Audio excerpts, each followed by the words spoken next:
욥기의 마지막 42장을 만났습니다. 욥의 삶의 끝은 하나님의 은혜가 충만한 삶이었습니다. 오늘 우리가 한 사람의 결말을 보면서 저 사람 참 잘 살았어 그렇게 얘기할 때 그 사람이 잘 살고 못 사는 건 어떤 기준이겠느냐라고 할 때 오늘 제목을 하나님의 기쁨이라고 붙여드렸습니다. 하나님이 기쁘시게 그 사람을 받으면 그 사람이 잘 산 사람인 줄을 믿습니다. 우리의 기준이 아니라 하나님이 보실 때 욥을 기쁘시게 받았습니다. 그러므로 욥은 마지막에 하나님의 영광이 됐고 하나님의 은혜가 충만한 삶을 살았습니다. 처음에는 자기의 의를 주장했고 또 자기가 당하고 있는 고통이 억울하다 그렇게 친구들한테 얘기했고 친구들과도 불평하는 그러한 모습이 있었습니다. 그러나 하나님은 이러한 욥의 삶 속에 마지막을 큰 권능으로 함께해 주셨습니다. 후반부에 가면 하나님이 직접 나타나셔서 욥에게 오늘 찬양한 그대로 자연의 여러 가지 현상을 보여주시면서 하나님의 큰 권능이 무엇인가를 말씀하셨습니다. 특별히 폭풍우 가운데 하나님은 욥에게 말씀하셨습니다. 욥은 그제서야 하나님께 대답을 하고 정말 인간이 어리석은 존재임을 깨닫게 됩니다. 폭풍 가운데 말씀하시는 하나님 앞에 욥은 철저하게 제에 앉아서 회개하게 되고 하나님의 권능과 지혜에 비해서 나 자신이 얼마나 어떻게 보면 아무것도 아닌 존재인가, 무지하고 무능한 존재인가를 깨닫게 됩니다. 그러면서 하나님을 높여드리죠. 그래서 욥기 42장 2절은 이렇게 표현합니다.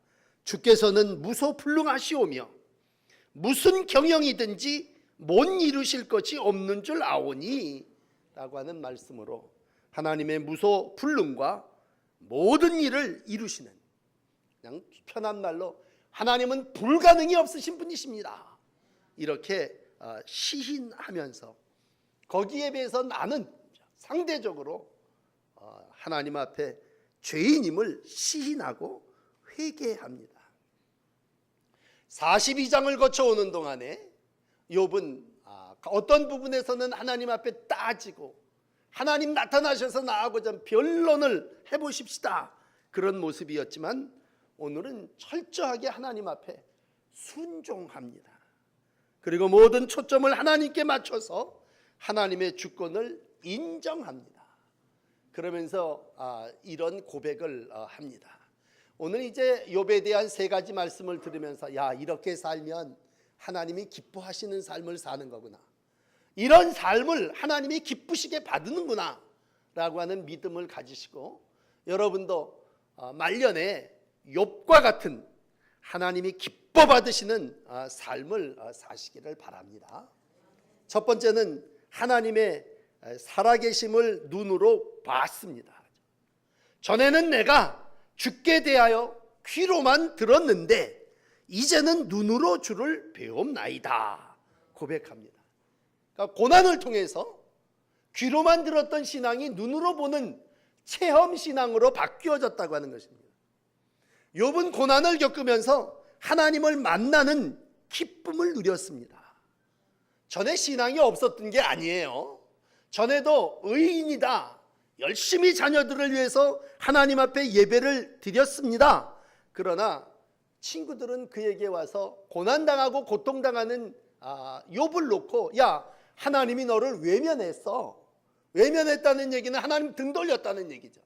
하나님의 낯을 네가 바라보는 게 아니라 하나님은 이제 너를 떠났다 그렇게 표현을 합니다. 그러나 욥은 고난을 통하여 믿음의 눈을 뜨게 됐고 뼈아픈 경험을 하면서 하나님을 이제는 봅니다. 내가 하나님을 체험합니다. 그렇게 표현하고 있습니다. 여러분, 우리가 어릴 때부터 교회를 다녀서 수없이 선생님, 목사님, 이웃들을 통해서 주님에 대해서 귀로만 듣습니다. 귀로 듣는 신앙이 우리의 신앙이었다면 엄청난 환난과 고난을 겪으면서 또 주님의 위대하신 권세에 대해서 직접 말씀하면서 욥은 마지막에 승복하고 내가 이제 귀로만 듣는 신앙에서 눈으로 주님을 바라봅니다, 시인하게 됩니다. 시편은 이 부분을 105편 18절에 이렇게 표현을 합니다. 그의 발은 착고에 차고 그의 몸은 쇠사슬에 매었으니 곧 여호와의 말씀이 응할 때까지라. 그의 말씀이 그를 단련하였도다.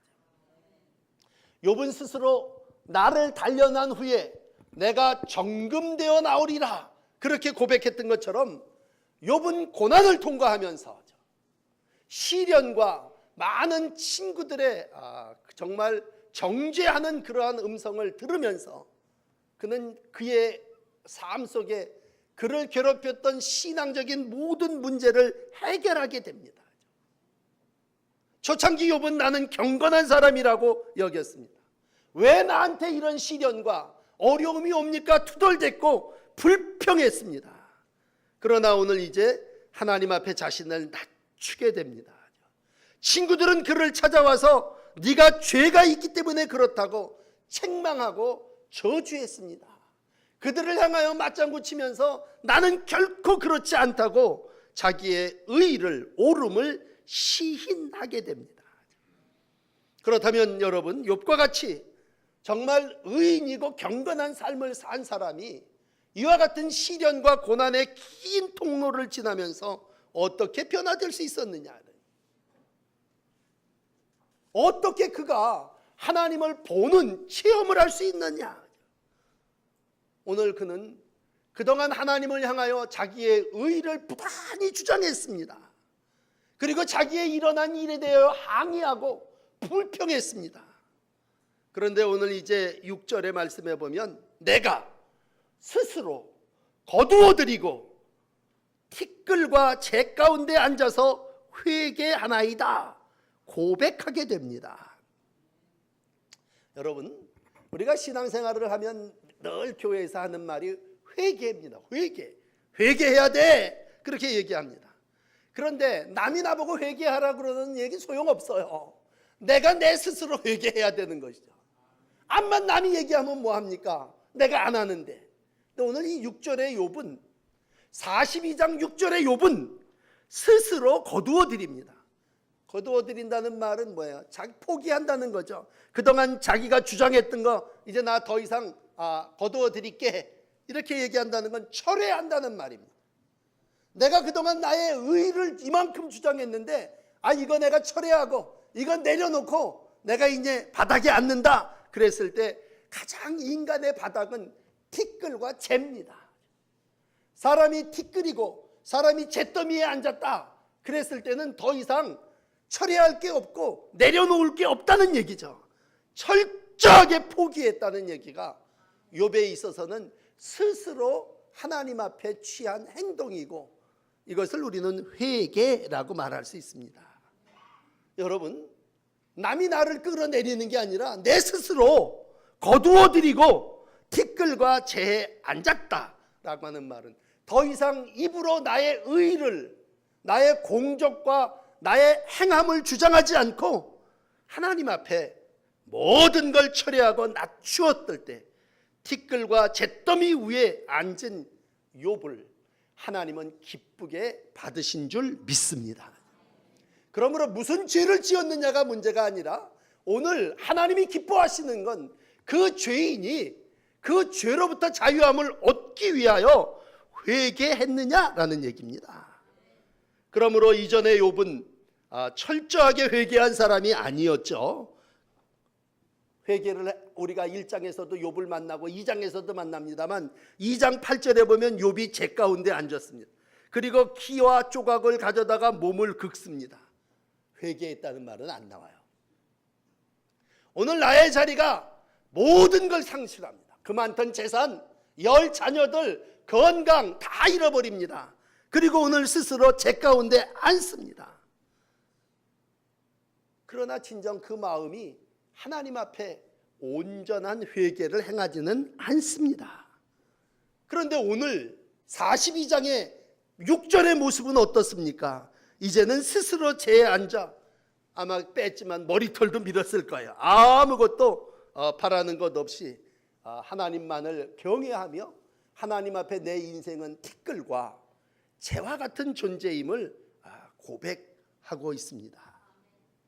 여러분, 다윗이 이러한 경우를 겪은 시편 51편 17절은 다윗의 심정을 이렇게 표현합니다. 하나님께서 구하시는 제사는 상한 심령이라. 하나님이여, 상하고 통회하는 마음을 주께서 멸시하지 아니하시리이다.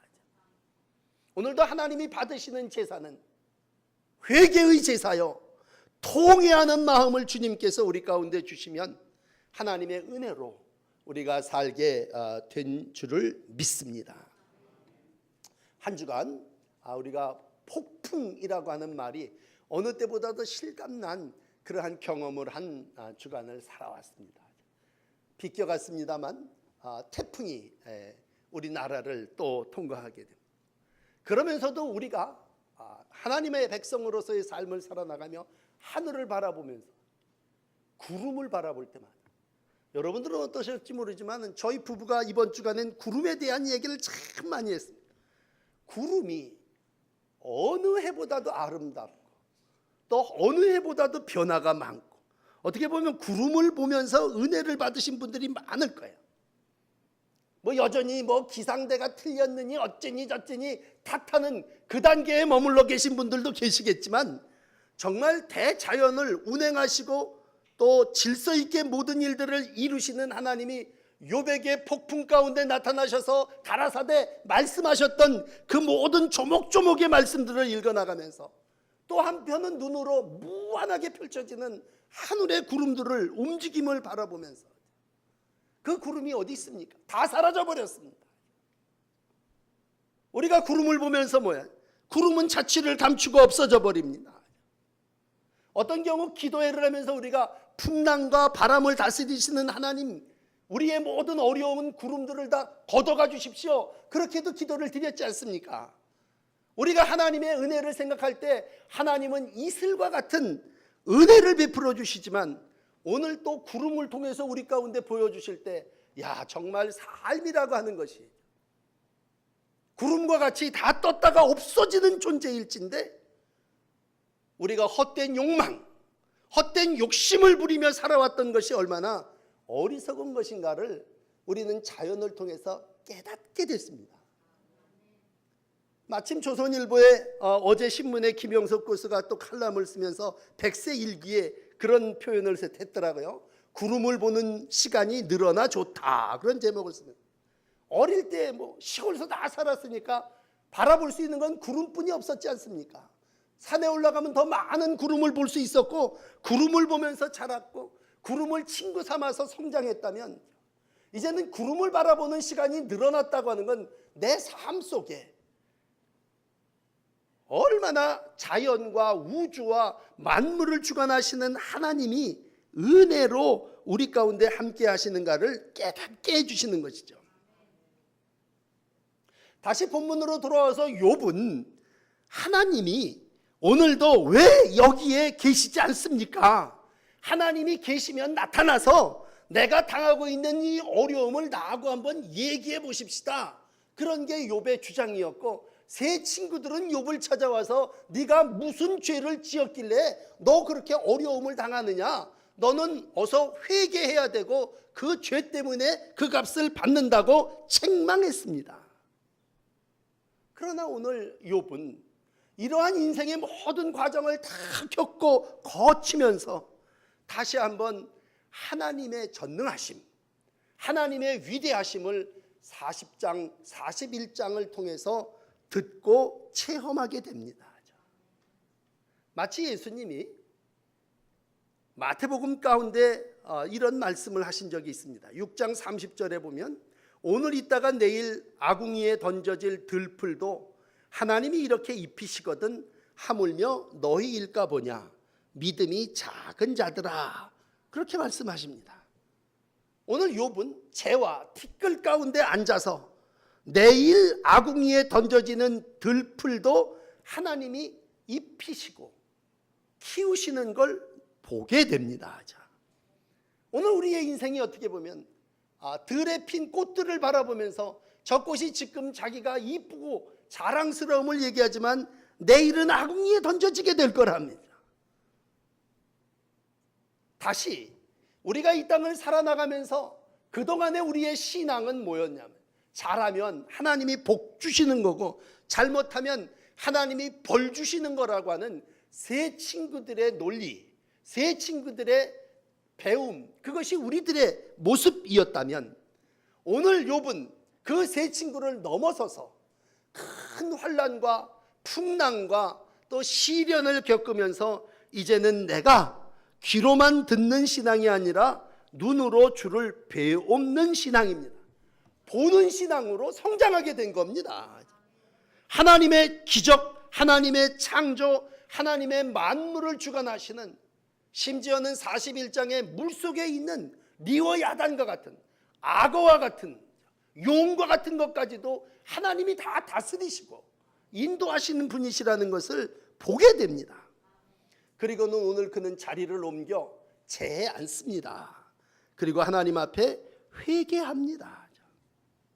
여러분, 우리가 신앙생활을 한다는 건 결국 하나님을 바라보는 거고 내 삶이 낮아져서 재에 앉는 겁니다. 그럼 우리가 다 열심히 신앙생활을 한다고 하는 건 어느 순간 내가 주를 배웠고 내 스스로는 가장 낮은 자리인 재에 앉아서 하나님의 은혜를 구하는 삶을 삽니다. 그렇다면 오늘 이제 여러분에게 세 번째로 드리면서 오늘 우리가 함께 나누고자 하는 말씀은 바로 8절 이하의 말씀입니다. 오늘 이러한 욥이 하나님과의 관계를 회복시키고 하나님과 욥은 이제 모든 관계가 다 원만하게 해결되었습니다. 욥은 하나님을 바라보게 됐고 자기 자리에서 다 낮아 겸손한 종의 모습으로 순종하게 됐습니다.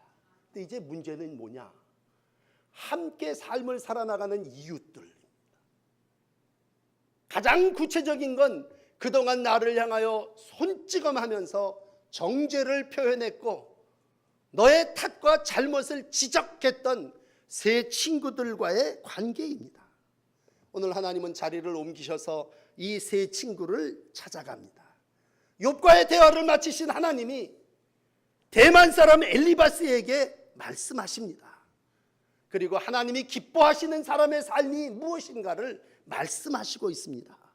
여러분, 오늘 8절과 9절에 두 번이나 내가 그를 기쁘게 받으리니 8절에 말씀하셨고 9절에 가서는 여호와께서 욥을 기쁘게 받으셨더라, 그렇게 얘기하고 있습니다. 여러분, 우리가 젊었을 때에는 또 어떤 때는 우리의 의를 위하여 삽니다.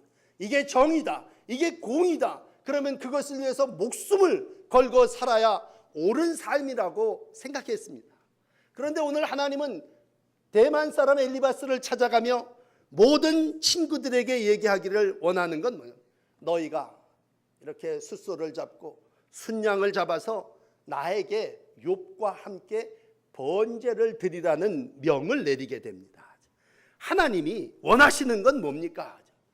이 사람들하고 같이 너 나한테 와서 하나님께 제사, 예배를 드리라는 얘기입니다.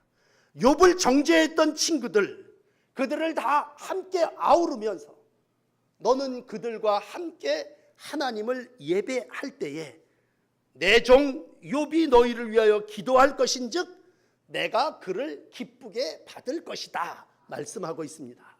여러분, 오늘 우리가 이 문제를 깊이 생각하고 내 마음에 담아야 할 거예요. 왜? 하나님이 새 친구들과 함께 예배하기를 원하시고 새 친구들은 오늘 욥과 화해하고 찾아가서 용서를 구하며 삶을 이루어가는 것이 하나님이 원하시는 기쁨의 삶입니다. 살다 보면 우리를 향해서 욕하는 사람들이 있습니다.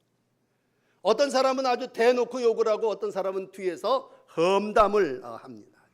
저건 잘못이라고 지적하고 자신의 옳음, 의를 주장하는 성도, 이웃들을 만나게 됩니다. 오늘 하나님은 그러한 이들에게 얘기합니다. 야, 너희들 셋이 욥에게 가서 욥을 제사장 삼아서 너 나에게 제사를 드려라. 예수님의 말씀으로 표현한다면 가서 친구들하고 화해하고 사화하고 그리고 재물을 가져와서 나한테 예배를 드려라. 그랬다면 여러분, 하나님이 기뻐하시는 삶, 결국 우리가 살아야 될 삶의 가장 궁극적인 가치, 하나님의 백성으로서 신앙을 한다는 건 뭐냐? 그건 친구들하고 같이 하나님을 예배하는 겁니다. 그럼 내 마음에 맞는 친구입니까? 나하고 평생을 정말 의를 이루어 가자고 투쟁을 했던 친구입니까? 아니오시다. 나를 지적하고 정죄하고 비난했던 친구들을 그들에게 야, 가서 이런 재물을 놓고 욥과 함께 제사를 드려라. 그리고 욥이 기도할 때 내가 모든 걸 받아주겠다 라고 하는 것이 오늘 하나님이 우리에게 주시는 청입니다. 여러분, 새 친구하고 풀어야 됩니다. 그리고 그 모든 일을 한 제단 안에서 해결해야 됩니다. 물론 하나님은 욥을 인정해 주셨습니다. 그리고 오늘 욥을 용서해 주셨습니다. 그러나 그것으로 삶이 끝나는 것이 아니라 자신을 정죄한 세 친구들에게 노하면서 그들과 함께 번제를 드리라고 하는 것이 하나님의 명입니다. 욥아, 네가 의롭다. 네가 정말 바르게 끝까지 그래도 너는 의를 잃지 않고 믿음을 지켰다. 그러니 욥 너만이라고 하는 신앙이 아니라 오늘도 용서하고 함께 예배하는 종을 하나님은 가리켜 내 종이라고 표현하고 있습니다. 그러므로 여러분 7절과 8절을 많이 읽어보세요. 우리가 욥기 42장을 읽으면서 저도 이 본문을 한 4번 정도 주일날 설교를 했는데 어떤 때는 뭐 아버지의 사랑에 대해서도 얘기했고 갑절의 축복에 대해서도 얘기했지만 오늘의 우리 주님이 우리에게 주시는 말씀은 하나님이 기뻐 받으시는 사람은 누구냐라는 것입니다. 우리가 하나님께 평생을 신앙하면서 하나님이 우리를 기뻐 받으셔야 될 텐데 하나님이 내 종이라고 4번이나 겉포 7절과 8절에 불러가면서 욥을 세우시고 욥과 세 친구의 관계를 회복하기를 원하시는 이유는 뭐냐? 나를 지긋지긋하게 괴롭혔던 그 친구들과 함께 예배를, 제사, 번제를 드리고 욥, 너는 그들을 위하여 중보 기도하라는 것입니다. 여러분, 하나님의 명령은 이거예요. 하나님의 명령은 8절 9절에 분명히 친구들에게 가서 이런 제물을 준비하여 너는 나에게 번제를 드리고 욥, 너는 그들을 위하여 기도할 것인즉 내가 너희를 기쁘게 받으리라고 하는 것입니다. 그러면 이 오다를 받은 우리 욥과 세 친구는요, 그렇게 할 수도 있고 안 할 수도 있습니다. 이건 우리의 의지, 자유의지예요. 하나님이 내게 주신 건 뭐냐? 그렇게 할 수도 있고 하나님이 나에게 이런 명령을 내렸으니까 내가 순종할 수도 있고 불순종할 수도 있습니다. 그건 우리가 의지예요. 선악과를 따먹을 수도 있고 따먹지 않을 수 있는 것처럼 우리의 의지에 달려 있습니다. 그런데 많은 분들이 어떻습니까? 여러분, 이러한 하나님이 야, 너 저 세 친구와 함께 소를 잡고 양을 잡아서 번제를 드리거라 그렇게 얘기할 때 많은 분들이 어떠냐는 거예요. 이러한 하나님의 말씀을 응하지 않습니다. 함께 예배를 이루지 못해요. 그럼 어떻게 합니까? 교회가 여기만 있나? 딴 교회로 가버린단 말이에요. 교회를 옮깁니다. 한 분 하나님을 섬기며 나는 도저히 이 사람하고 번제를 드릴 수 없습니다. 어떻게 그 사람하고 내가 예배를 드릴 수 있습니까?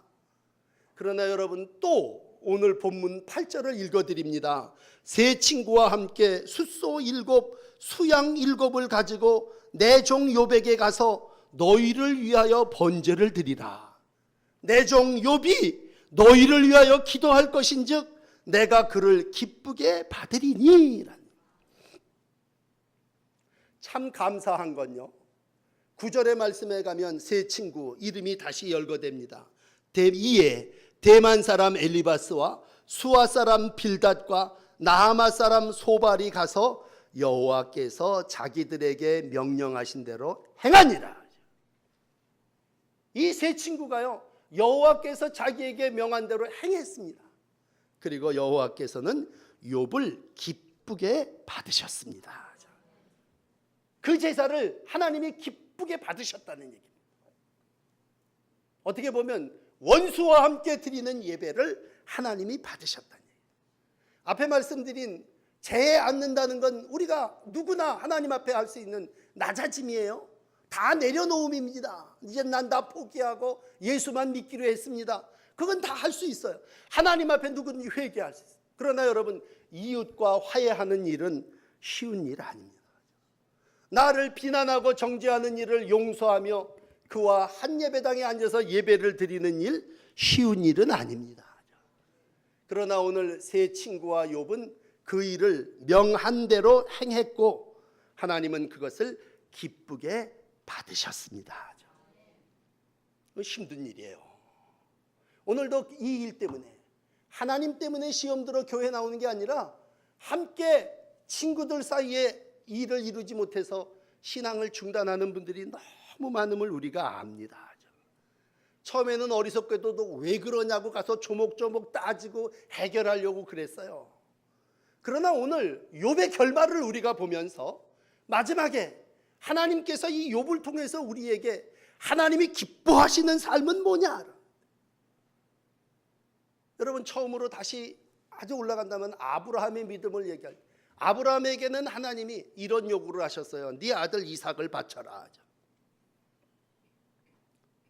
지금 생각해보면 말도 안 되는 요구죠. 그런 하나님이 어디 계십니까? 난 그런 신 안 믿고 딴 신 믿겠습니다. 그리고 갈 거예요. 어떻게 아들을 바칩니까? 그런데 아브라함은 우리 너무 잘 아는 대로 이삭을 장작더미 위에 올려놓지 않습니까? 불을 지피려고 그러지 않습니까? 하나님이 이삭을 바치려고 할 때에 여호와의 천사가, 여호와 일의 하나님이 양을 예비하시고 준비하십니다. 하나님은 아브라함을 그렇게 연단시키시고 믿음의 사람으로 하나님의 일꾼으로 세우십니다. 그러면 욥에게는 어디까지 요구하시느냐? 욥에게 1단계가 있다면 아이들도 재산도 몸도 다 요구하신다. 그 다음에 마지막에 결말에 가서 욥에게 요구하시는 건 정죄하는 친구들과 번제와 기도 생활을 감당하라고 하는 것입니다. 욥도 친구들도 난 이건 정말 못한다. 이거는 정말 내가 지금까지 살아온 삶의 역사를 하나님이 알진데 저 세 친구가 나를 얼마나 정죄했냐. 또 나 자신도 하나님 앞에 나의 옳음과 나의 의로움을 고집하다가 이렇게 죄에 앉았는데 어떻게 저 친구들하고 함께 부둥켜 안고 하나님을 예배할 수 있느냐? 난 이거 못한다. 여러분, 그러므로 신앙생활은 신과의 관계보다 인간과의 관계가 더 힘듭니다. 더군다나 우리 인간관계 속에 은사와 직분이 많은 분들이 있을수록 그 관계 속에서 시기와 싸움과 분쟁과 자랑이 드러나고 자기의 의가 주장이 심하기 때문에 감당하기 힘듭니다. 그래서 우리는 많은 상처를 받고 어려움을 결말에 보게 됩니다. 여러분, 결국 정리하면 삶은 자리 싸움인 것 같아요. 자리 싸움. 예수님을 처음 믿었던 제자들도 처음에는 자리 싸움이었어요. 하나님의 나라가 이루어지거든 예수님, 당신의 나라가 이루어지면 나는 좀 왼쪽에, 나는 또 오른쪽에, 두 아들이 다 함께 등극하기를 원합니다. 이게 우리의 모습이고, 자존감이 강한 사람일수록 자리 싸움이 강합니다. 그래서 나는 이 자리에 꼭 내가 올라야 되고 함께 해야 된다고 우리는 고집하고 그 자리를 얻기 위해서 싸워왔습니다. 그러나 오늘 결론은 욥은 결말에 와서 창조주 하나님을 바라봅니다.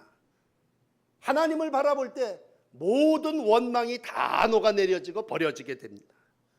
죄에 앉았습니다. 죄에 앉아 낮추어지고 보니까 헛된 명예를, 의를 주장했던 게 얼마나 창피하고 부끄러운가를 느끼게 됩니다. 그러나 마지막에 욥이 완성할 수 있었던 건 친구와 함께 예배당에 앉아 있습니다. 그동안에 나를 분노하게 했던 모든 것들이 다 비워지는 욥의 모습입니다. 그동안의 설전을 통해서, 논쟁을 통해서 세 친구들과 얼마나 긴 세월 힘들어했고 분노했습니까? 서로 자기의 의를 주장했습니까? 그런데 오늘 그들이 함께 제물을 하나님 앞에 번제로 드리면서 한 자리에 앉아 있습니다. 결국 삶은 자리 싸움입니다. 내가 재에 앉는 내 자리, 그것 혼자 득도하며 함께 신앙 열심히 하며 이룰 수 있습니다. 그런데 뜻을 달리하는 친구들과 함께 한 자리에 앉는다고 하는 것 결코 쉬운 일은 아닙니다. 여러분, 우리가 좋은 신앙인이 누구냐라고 할 때 오늘 좋은 신앙인은 하나님이 기뻐 받으시는 삶을 사는 사람이 좋은 신앙인입니다. 하나님이 그 삶을 받으시면 그 사람은 좋은 신앙 한 겁니다. 아버지가 좋아하시면 되는 거예요.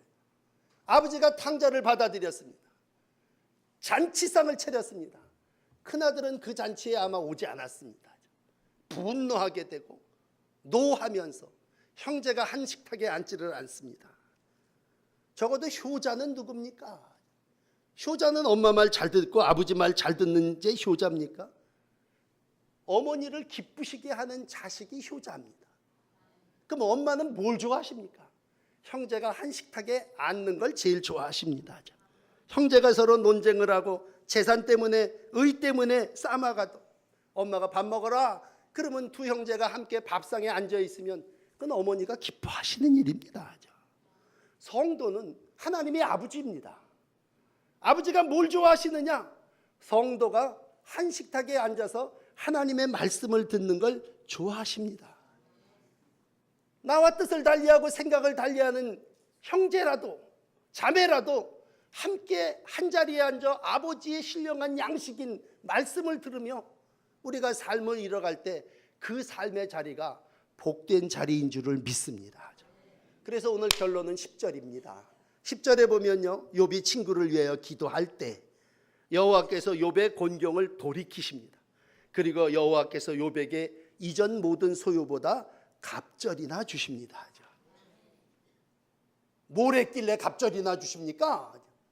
지금 말씀드린 이 하나님을 기쁘시게 하는 일을 감당했더니 내가 내 삶을 재에 앉아서 내 삶의 자리를 재에, 내 삶의 자리를 세 친구와 함께 번제드리는 그 자리에 앉았을 때 하나님은 욥의 곤경을 돌이키십니다. 이 돌이켰다는 얘기는 완전히 해결, 풀어서 회복시켰다는 얘기고, 사탄은 그동안 절대로 그거 못할 거라고 얘기했습니다. 그러나 욥은 능히 하나님의 은혜로 이 일을 이루었습니다. 절대로 저 세 친구들과는 함께 밥상에 앉을 일이 없을 거라고 생각을 했습니다. 그러나 욥은 그 세 친구들과 함께 순양 염소 7을 잡아 번제를 함께 드렸습니다. 오늘 뒷부분은 안 읽었습니다만 그러고 나니까요, 모든 사람들과의 관계가 회복되어집니다. 멀리했던 일가 친척들도 다 찾아오고요, 친구들도 찾아오고요, 그동안에 몸에 병이 들었으니까 돌 던지고 멀리하고 심지어는 그 집에서 일하는 아이까지도 멀리했던 그러한 관계가, 사회적인 모든, 어떻게 보면 왕따 당했던 욥에게로 모든 사람들이 다 모여드는 모습을 보게 됩니다. 전도서 7장 8절은 이렇게 결론을 내립니다. 일의 끝이 그 시작보다 나으니라. 우리가 간절히 소원하는 것은 우리의 일의 끝이 처음보다 나아지기를 원합니다.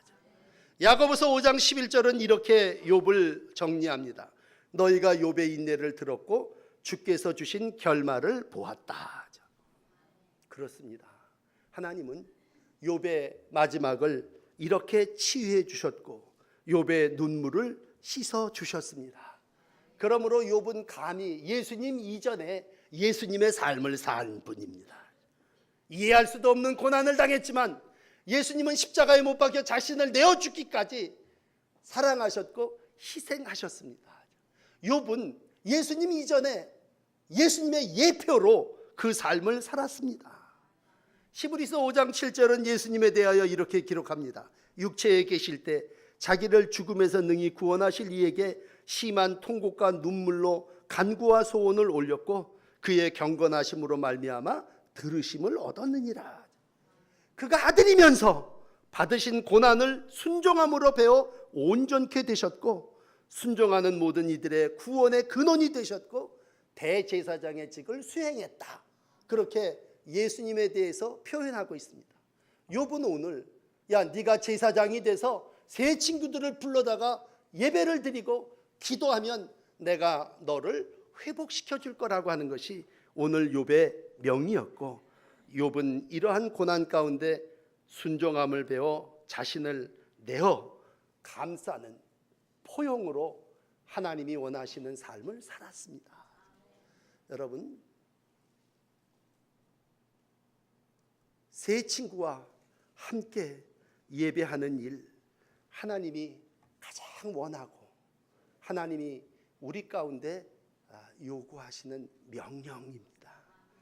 포기하지 마시고 이 일을 위해서 자신을 내어주신 예수님을 바라보시면서 오늘도 나와 생각을 달리하는 이들과 함께 하나님을 예배하며 하나님이 주시는 결말, 하나님이 주시는 복을 이루어 가시는 귀한 신앙의 날들이 되기를 원합니다. 기도하십시다. 하나님의 기쁨이 되고 싶습니다. 주의 기쁨이 되기를 원합니다. 주님이 기뻐하시는 삶을 살고 싶습니다. 주님, 욥을 통해서 오늘도 우리를 치료해 주시고 영혼의 의사이신 주님께서 우리를 때로는 수술대 위에 올려놓고 우리로 많은 고난과 시련과 연단을 통해서 제사장의 일을 이루게 하시고 예수님의 삶을 살게 해주시는 줄을 믿습니다.